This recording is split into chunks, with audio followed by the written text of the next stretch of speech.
Most people are aware of the fact that the US Navy didn't really lose that many ships during World War I.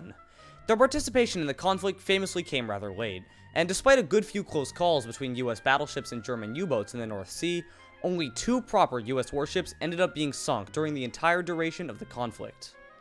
The first one, rather famously, was the armored cruiser USS San Diego, an old but still deadly ship that struck a German mine laid off the coast of Long Island in 1917.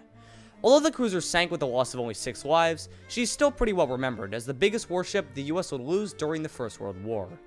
However, she most definitely wasn't the only one. Generally forgotten to the history books is the much smaller, but even more deadly loss of the destroyer USS Jacob Jones, a ship that most definitely deserves more recognition than she gets.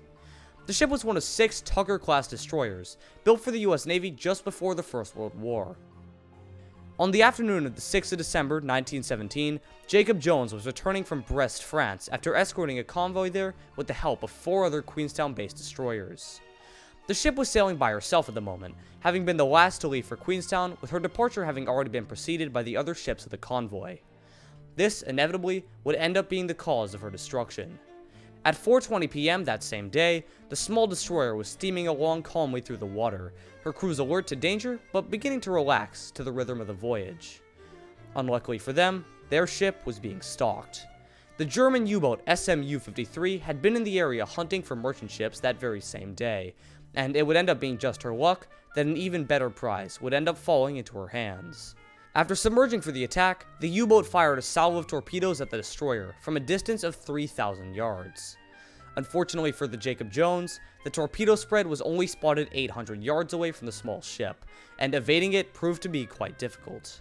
Despite racking up her engine room to full power whilst turning wildly in an attempt to evade, a torpedo struck the destroyer directly on her stern, causing catastrophic damage to the ship's hull and immediately shattering her steering.